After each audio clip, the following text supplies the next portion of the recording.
Hello everyone, welcome to the world of stories. आ गया हूं फिर से मैं आप लोगों के सामने एक और नया रियल सुपर नेचुरल एक्सपीरियंस लेकर। कभी कब्रिस्तान गए हो ना? कुछ दिखा? नहीं।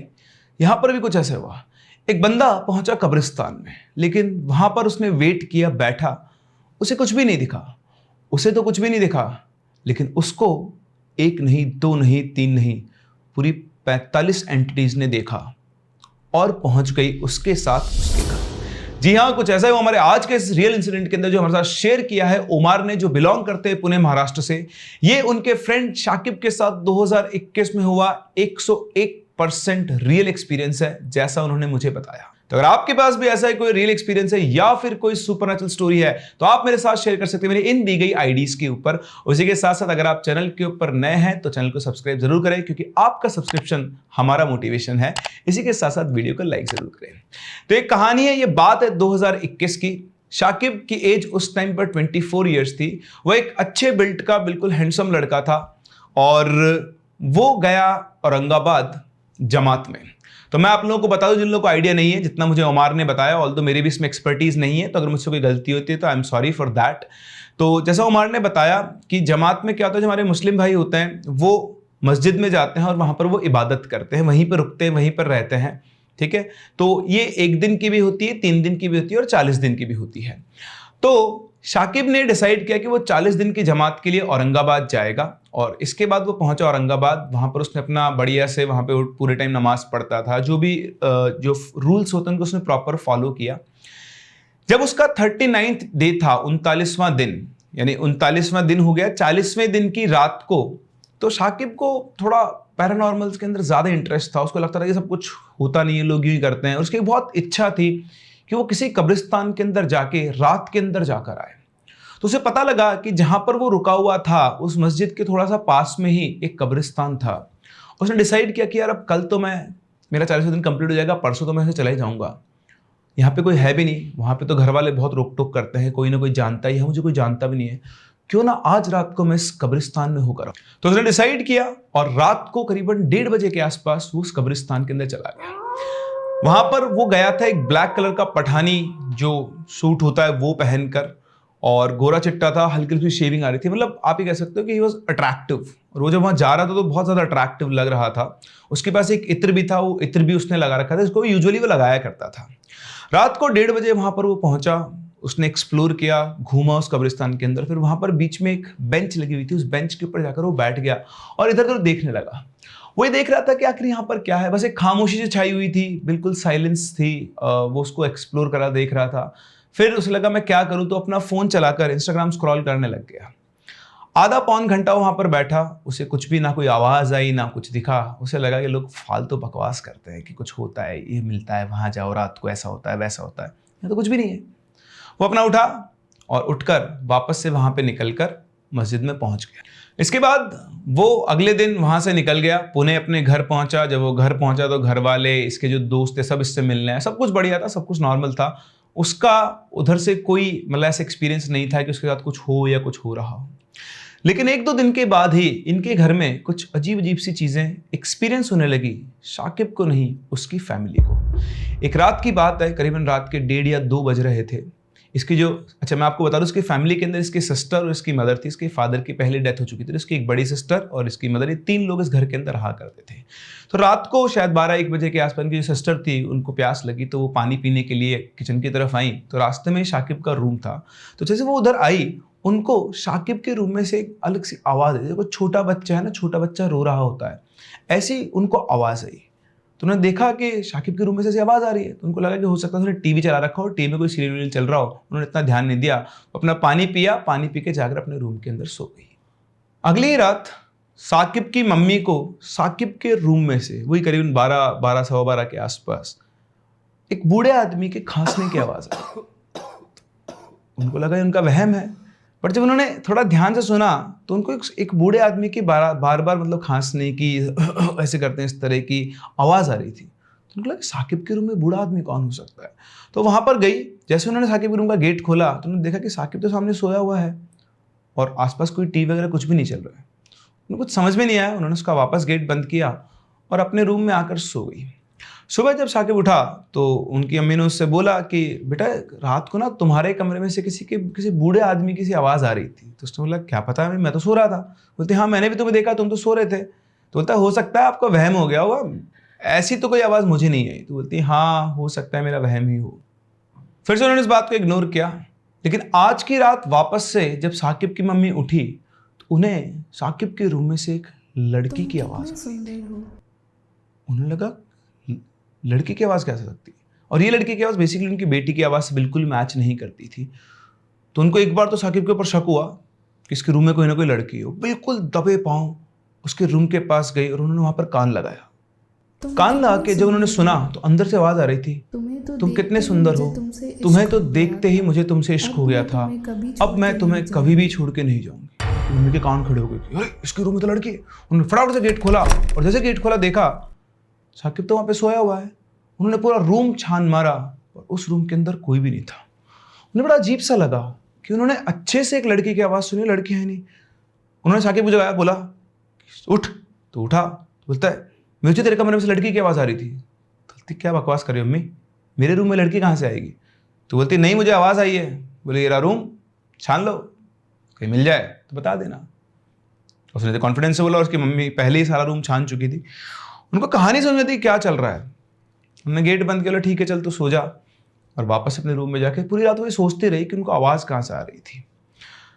इस तरह से हर दिन कुछ ना कुछ उसके रूम में से अलग अलग आवाज़ें आती। नेक्स्ट डे ही उसकी जो सिस्टर थी वो वर्क फ्रॉम होम कर रही थी। तो जब वो काम कर रही थी अपने लैपटॉप पर बैठ के, तो उन्हें एकदम से साकिब के रूम में से किसी बूढ़े आदमी के चिल्लाने की आवाज़ आई। उसे फिर से लगा कि शायद वो कोई मूवी वगैरह देख रहा होगा, जिस दिन उस तरह से आवाज़ आई थी वैसी आवाज़ होगी। लेकिन जब उसने थोड़ा ध्यान दिया तो वहाँ से आवाज़ आ रही थी, बड़ी मतलब ठीक ठाक वॉइस थी, आवाज़ मैनली बूढ़े आदमी की आवाज़ थी कि ये लड़का मुझे पसंद आ गया है, ये लड़का मेरे पोते जैसा है और इसे तो मैं ही अपने साथ लेकर जाऊंगा, तुम लोग अपना अपना देख लेना, मुझे इसकी खुशबू से और इसके चेहरे से प्यार हो गया है और इसको तो मैं ही अपने साथ लेकर जाऊंगा। वो डोमिनेंट वॉइस के अंदर वो आदमी बोल रहा था। उसको सुनाई दिया कि ये कैसी आवाज़ है। वो फटाफट उठ के उसके रूम में गई और उसने गेट खोल के देखा तो फिर से वही बात। साकिब अब भी सोया हुआ था, लेकिन आज जब उसके रूम में गई तो उसके रूम में एक इत्र की खुशबू फैली हुई थी। खुशबू सूंघकर वो खुशबू वही थी जो इत्र साकिब लगाया करता था। उसने फिर से सोचा कि पता नहीं क्या चल रहा है, क्यों आवाज़ आती है। फिर वो सो गई। सुबह वो उठी, अपने भाई के पास पहुंची और बोली कि भाई तुम रात को इत्र लगा के सोए थे क्या। तो बोलती इत्र लगा के। वो बोला नहीं मैं तो इत्र नहीं लगाया, मेरा इत्र तो औरंगाबाद में खत्म हो गया था, मैंने तो कोई इत्र नहीं लगा रखा है। क्योंकि बहन ने बोला कि कल रात को तुम्हारे कमरे से एक बूढ़े आदमी की आवाज़ आ रही थी और वो ऐसा सा बोल रहा था।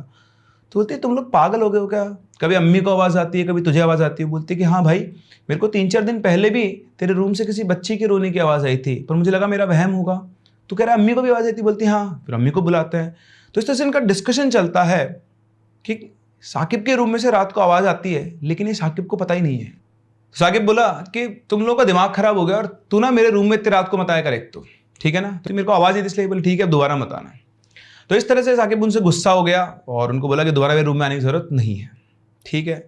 1-2 दिन गुजरे, नॉर्मल था, लेकिन वो तो रात को अपना वर्क फ्रॉम होम किया करती थी।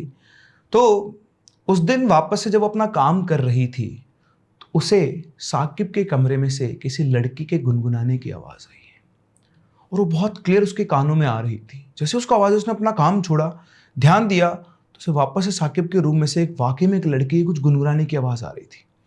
इस बार वो अकेली नहीं गई, वो सीधी पहुंची अपनी अम्मी के पास, उनको उठाया। उसने टाइम देखा, वही रात के करीबन 2:30-3 बज रहे थे। उसने बोला कि अम्मी साकिब के रूम में से ना एक लड़की की आवाज़ आ रही है। आप जानते हो अम्मी तो फटाफट पड़े हुई, लड़की की आवाज़ मुझे भी आई थी उस दिन। बोलते हाँ चल चल चल अपन देखते हैं। तो बिल्कुल चुपचाप दबे पाँव वो साकिब के रूम की तरफ जाने लगे। जैसे से वो रूम के पास जाते जा रहे थे उनको उस लड़की के गुनगुनाने की आवाज़ बिल्कुल क्रिस्टल क्लियर दिखाई दे रही थी। इस बार उन्होंने गेट नहीं खोला, वो चलते चलते उसके रूम में एक विंडो थी, उस विंडो के पास पहुंचे और उस विंडो से छुपके से उन्होंने झांक के देखा तो दोनों के पैरों तले जमीन खिसक गई। वहां सामने मिरर के सामने, जिनकी जस्ट जहां नजर थी, हम मिरर के सामने साकिब बैठा हुआ था एक टेबल के ऊपर और वो एक लड़की की तरह अपने बाल बना रहा था। और तो साकिब के बाल बहुत छोटे थे, लेकिन वो उनको इस तरह से हवा में कॉम कर रहा था जैसे एक लड़की अपने लंबे लंबे बालों को कॉम करती है और साथ में वो कुछ ना कुछ गुनगुना रहा था। उसको देखते ही दोनों बुरी तरह से घबरा गए, लेकिन उन्होंने कोई आवाज़ नहीं की, क्योंकि वो ये देखना चाहते थे कि आखिर ये आवाज़ कहाँ से आ रही है। ये सब देखते उनको सारा माजरा समझ में आ चुका था कि यहाँ पर सीन जो है वो कुछ और ही चल रहा है। दोनों के दोनों चुपचाप जाके सो गए। इस बार दोनों साथ में ही सोए, क्योंकि अब उनकी अकेले सोने की हिम्मत नहीं थी। सुबह वो उठे, उन्होंने ये बात शाकिब को बताना ठीक नहीं समझा और अब उन्होंने ऑब्जर्वेशन चालू किया। लेकिन पता नहीं अचानक से क्या हुआ, नेक्स्ट डे से ही शाकिब की तबीयत एकदम से खराब हो गई। उसको बहुत कमज़ोरी सी आ गई, एकदम से उसको फीवर चढ़ गया। तो उनको लगा कि हो सकता है तबीयत खराब हो गई। वो डॉक्टर को दिखाने गए, डॉक्टर को दिखाया, दवाई लेकर आए, लेकिन 2-3 दिन तक उसकी तबीयत में कोई सुधार नहीं हुआ, इवन वो डिग्रेड ही हो रही थी। जब कमज़ोरी ज़्यादा हो गई, डॉक्टर को दोबारा दिखा, उसने बोला कि इसको थोड़े दिन एडमिट करना पड़ेगा। तो वहाँ पर शाकिब को एडमिट किया गया और एडमिट करने के बाद उसकी जो हरकतें थी वो अजीब अजीब वाली हॉस्पिटल में और ज़्यादा बढ़ गई। हॉस्पिटल में एडमिट होने के बाद शाकिब का बिहेवियर बहुत अलग हो गया था। वो नर्सेस और डॉक्टर से अलग अलग तरीके से बात करता था, अलग अलग टोन में। जब डॉक्टर आते थे उसको दवाई देने या इंजेक्शन लगाने, तो बहुत ही रूडली टोन में उनसे बात करता था। जैसे डॉक्टर पास में आता वो घबरा जाता और डॉक्टर से बोलता, जितना दर्द तू मुझे अभी दे रहा है ना, उतना ही दर्द मैं तुझे वापस दूंगा। तो डॉक्टर भी बार तो घबरा जाते, क्या बात है। फिर उसको इंजेक्शन लगाते तो उसको बड़ा डर सा लगता, अजीब से इंजेक्शन, और वो बहुत गुस्से से उनको देखता हो। अगर आप उसको मतलब उसको 2 लोग हाथ पकड़ते हैं, अगर गुस्से में है वो, तो उसको मार भी सकता डॉक्टर को, इतना वो रहता था। तो उसे इंजेक्शन लगाते हैं। फिर उनके जाने के बाद बिल्कुल चुपचाप बैठा रहता, किसी से बात नहीं करता। उससे जितना पूछो सिर्फ उस चीज़ का जवाब देता और फिर वापस से गुमसुम होकर बैठ जाता। एक दिन की बात है, जिस रूम में वो एडमिट था, प्राइवेट रूम में, उसमें वो और उसकी अम्मी बैठे हुए थे, कोई और नहीं था। बेड पे वो लेटा हुआ था, तभी अचानक से वो बेड के ऊपर खड़ा हुआ उछल के, और ऊपर जो पंखा चल रहा था उसने चलते हुए पंखे की ब्लेड को रोका और उसको ऐसे करके मरोड़ दिया। कैन यू इमेजिन, उसने उस पंखे की ब्लेड को एक कागज की तरह ही मरोड़ दिया। उसकी अम्मी उसको देख कर चिल्लाई, ये क्या किया तूने। उसको वापस से होश में आया, होश में आते वापस से बेड पे गिर गया। उन्होंने उसको संभाला, रोने लगी कि बेटा तुझे क्या हो गया, ये कैसी कैसी हरकतें तू कर रहा है। समझ में उनको कुछ नहीं आ रहा था, बट उनको दिख रहा था साफ साफ कि कुछ अलग चीजें इसके साथ हो रही है। उसकी माँ के ऐसे बोलते ही शाकिब एकदम से एक छोटे बच्चे के फॉर्म में कन्वर्ट हो गया। वो बिल्कुल ऐसे बात कर रहा है जैसे एक छोटा बच्चा बात करता है कि माँ मुझे घर ले चलो, मुझे आपने यहाँ पे क्यों रखा हुआ है, ये लोग मुझे बहुत परेशान करते हैं, हम लोग घर कब चलेंगे, मुझे आप जल्दी से घर ले चलो ना। मतलब उसकी जो पर्सनैलिटी थी वो बार बार चेंज हो रही थी। कभी वो एक बूढ़ा आदमी बन रहा था, कभी एक लड़की, कभी एक बच्ची, कभी एक बहुत ही पावरफुल इंसान, कभी एक छोटा सा बच्चा। उसकी माँ परेशान हो गई, वो गई डॉक्टर्स को लेकर आई। डॉक्टर्स आया उसके पास, तो उन्होंने बोला कि इसको इंजेक्शन लगाते हैं ताकि ये सो जाएगा। तो जैसे ही डॉक्टर उसको इंजेक्शन लगाने लगा, जैसे उसके पास में उसने डॉक्टर को इतना खींच के एक लात मारी ना, डॉक्टर लुढ़कता वहां पे गया। और उसके बाद डॉक्टर को गुस्सा आ गया, तो उन्होंने क्या किया कि उसके हाथ पैर बांध दिए बेड से, और उसके बाद उसको नींद का इंजेक्शन दिया। अब तब से इसके हाथ पैर बांध के रखे गए थे। तो इसकी अम्मी ने जब ये सब कुछ देखा तो उन्होंने अपने इन दोस्तों को फ़ोन किया। तो उमार जो था और उसके दोस्त थे, वो सब वहाँ पर उसके पास पहुँचे और उन्होंने समझने की कोशिश की कि आखिर क्या चल रहा है। तब ये दोस्त जब वहाँ पर पहुँचे तो उन्होंने देखा कि शाकिब को बेड से बांधा हुआ है चेन से, और दोनों हाथ बंधे, एक हाथ से वो उस चेन को खोलने की कोशिश कर रहा है। जब वो सामने पहुँचे तो उन्होंने आवाज़ लगाई, शाकिब भाई क्या हो गया। तो उसने देखा, तो देख कर ये सब दोस्त होता ना, मिलते हैं एक एक करके दोस्त, इनसे हाथ मिलाने लगे। तो जैसे ही सब दोस्त 4 दोस्त पहुंचे थे तो हाथ मिलाने लगे, तो वो हाथ मिलाता और उसके बाद कुछ पढ़ता और उनके सिर के ऊपर से हाथ फेर के छोड़ देता। तो 3 दोस्तों उसने कैसे किया, जैसे चौथा दोस्त आगे बढ़ा, उसको देखो वो घबरा गया। उसको लगा नहीं नहीं मैं तो उससे हाथ नहीं मिलाऊंगा, और वो बुरी तरह से घबराया हुआ था। वो क्यों घबराया हुआ था कि जो चौथा दोस्त था, शायद जैसा कि उमर ने बताया कि उसके अंदर पहले किसी जिन का साया था। तो उसको देखकर वो बुरी तरह से घबरा गया, उससे उसने हाथ वाथ मिला, उससे दूर, उससे बोला तो दूर रहे। अब जब ये बैठे उसकी अम्मी के पास, उससे पूछा तो उन्होंने बताया कि ये ऐसे ऐसे चल रहा है, उसने फैन की ब्लेड को ऐसे मोड़ दिया और ये सब सारी इंसिडेंट बताई। तो उन्होंने बोला कि आंटी आप समझो मेरी बात को कि ये नॉर्मल केस नहीं है, इसे कुछ ना कुछ और चीज़ है, एक काम करते हैं। तो जो दोस्त था ना चौथा जिससे वो हाथ नहीं होता, उसने बोला कि आप चिंता मत करो, मैं एक बहुत अच्छे एक्सपीरियंस मौलाना को जानता हूँ, मैं भी उनको फ़ोन करता हूँ, वो यहाँ आएंगे और वो देख कर बताएंगे इसके साथ क्या चल रहा है। तो उन्होंने उनको फ़ोन किया और वो मौलाना वहाँ पर हॉस्पिटल में पहुँचे। तो मौलाना जब हॉस्पिटल पहुंचे तो उनके उस कमरे में एंटर करते ही शाकिब बेचैन हो गया। वो बहुत बुरी तरह से घबरा कर बोलता है कि इसको यहाँ पर क्यों लेकर आओ, भागो यहाँ से, इसको बोले भाग जाए यहाँ से, ना तो छोड़ूंगा नहीं, भाग जा यहाँ से, भाग जा, इस तरह से बोलने लग गया। सब लोग उसको देखकर एकदम से शॉक थे कि ये ऐसा क्यों बिहेव कर रहा है। उधर वो जो मौलाना थे उन्होंने उससे कुछ नहीं बोला और उन्होंने आकर अपना कलमा पढ़ना शुरू किया। और जैसे वो अपना कलमा पढ़ते जा रहे थे, शाकिब के अंदर से हर बार एक अलग आवाज आती, चला जाए यहाँ से, छोड़ दे इसे। शाकिब बहुत गुस्से में था, उसकी आंखें बिल्कुल लाल हो गई थी और बहुत गुस्से में बार बार अलग अलग आवाज में एक ही बात बोलता था, चला जाए यहां से, भाग जाए यहां से, तू बहुत पछताएगा, इसको हमारे हवाले छोड़ दे, भाग जाए यहां से, चला जाए यहां से। हर बार एक अलग आवाज में उसके अंदर से आवाज आ रही थी। मौलाना ने अपना कलमा पढ़ना जारी रखा, वो बिल्कुल भी नहीं रुके और वो तब तक पढ़ते रहे जब तक थोड़ी देर के बाद साकिब बेहोश नहीं हो गया। यहाँ वो पढ़ते रहे अपनी पूरा जो उन्होंने कलमा पढ़ा, उसके बाद साकिब बेड के ऊपर बेहोश हो गया। उसके बेहोश होने के बाद उन्होंने उसके हाथ के ऊपर एक धागा बांधा और फिर घूम के इनसे पूछा कि इसके फैमिली मेंबर कौन है। तो इन दोस्तों ने बताया कि हम 4 इनके दोस्त हैं, ये इनकी अम्मी और ये इनकी सिस्टर है। तो उन्होंने बोला कि इनकी फैमिली का कोई भी एक मेंबर मेरे साथ रुको यहाँ पर, और बाकी सब लोग यहाँ से बाहर जा सकते हैं, और जो भी लोग यहाँ रुकना चाहें रुक सकते हैं, लेकिन बिल्कुल पिन ड्रॉप साइलेंस होनी चाहिए, कोई भी आवाज़ नहीं करेगा। तो शाकिब की अम्मी, उनके 2 दोस्त बाहर चले गए। 2 दोस्त और उनकी जो बड़ी सिस्टर थी वो वहीं पे रही। उन्होंने उनकी सिस्टर को अपने सामने बिठाया और उनसे कहा कि बेटी अपनी ये उंगली ऐसे आगे करो। तो जैसे उन्होंने उंगली आगे करी, मौलाना जी ने उसकी उंगली को इस तरह से टच किया और उन्होंने कहा तुम अपनी आंखें बंद कर लो। जैसे ही उसकी बहन ने आंखें बंद की, एक पिक्चर की तरह सारा सीन उसकी आंखों के सामने चलने लग गया। आप बिलीव नहीं करेंगे, उन्होंने उसको कुछ बताया नहीं, सब कुछ दिखाया, विजुअलाइज करवाया, लाइक मेटावर्स। उसको दिखा कि शाकिब जो है कब्रिस्तान के अंदर गया हुआ है और कब्रिस्तान में उसके पीछे 1 नहीं 2 नहीं पूरे 45 मुर्दों का साया लग चुका था, और वो 45 के 45 मुर्दों का जो साया था वो उसके साथ इनके घर तक आ चुका था।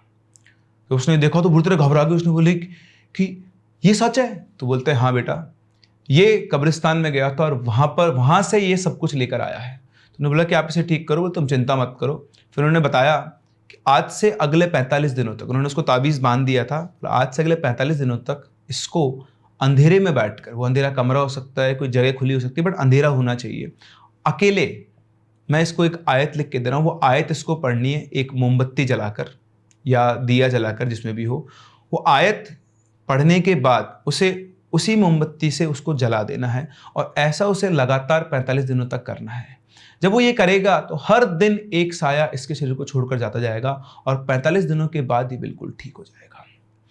शाकिब को जब होश आया तो सब कुछ बताया गया, कैसे कैसे ये सब हुआ था, क्योंकि उसने किसी को नहीं बताया था कि वो कब्रिस्तान गया हुआ है। लेकिन उसकी सिस्टर ने उससे बोला कि भाई तू जब वहां गया था तो कब्रिस्तान गया था ना। उसने बोला तुझे कैसे पता? बोलती मौलाना जी ने मुझे सब कुछ दिखा दिया है। उसके बाद उसने सबसे माफ़ी मांगी कि मुझे नहीं पता था कि इसकी मुझे इतनी भारी कीमत देनी पड़ेगी, और जब उसको बताया कि उसे ये करना है तो वो डरता नहीं था। इसलिए 45 डेज तक उसने वो पूरा प्रोसेस किया, और पूरा प्रोसेस करने के बाद वो बिल्कुल ठीक हो गया। आज वो बिल्कुल ठीक है, लेकिन अब वो दोबारा कभी कब्रिस्तान जाने की रात के टाइम पर इच्छा व्यक्त नहीं करता है। तो ये थी शाकिब की कहानी, जो एक्सप्लोर करने गया था अपनी क्यूरियोसिटी के लिए रात के टाइम पर, कि देखते तो हैं कि आखिर कब्रिस्तान में रात को क्या मिलता है। डायरेक्टली तो उसे कुछ नहीं मिला, लेकिन इनडायरेक्टली उसे मिला 45 मुर्दों का साया। तो आपको क्या लगता है, क्या साकिब के साथ वाकई में 45 मुर्दे आए थे, या फिर ये उसका इल्यूजन था? अगर इल्यूजन था तो मौलाना जी ने जो प्रोसेस किया उससे वो गायब कैसे हो गया? क्यों उसके घर में अलग अलग आवाजें आती थी? और अगर आपको मौका मिले तो क्या आप रात को कब्रिस्तान को एक्सप्लोर करने जाएंगे? मैं तो बिल्कुल सजेस्ट नहीं करूंगा, बिल्कुल नहीं जाने का, देखने का, सुनने का, हमारे पास ये एक्सपीरियंसेस, और भूल जाने का। क्यों आप ऐसे काम करना चाहते हो जिनके बारे में आप जानते नहीं हो? तो बिल्कुल ना करें। मैं आपको सजेस्ट करूंगा, जनरली जो यंग एज के लोग होते हैं, जो 17 से लेकर 23-24 तक की एज के, तो उनका एड्रेनलिन रश जो होता है उनको लेकर जाता है इस चीजों को एक्सप्लोर करने के लिए। लेकिन इससे पहले भी बहुत सारे केसेस आप देख चुके हैं, जैसा आज का केस है, ये बेनिफिशियल भी नहीं है और ये वर्थ इट भी नहीं है। इसलिए इन चीजों से दूर बने रहें। हम लोग मिलते हैं अपनी अगली कहानी में, तब तक के लिए keep loving and keep listening.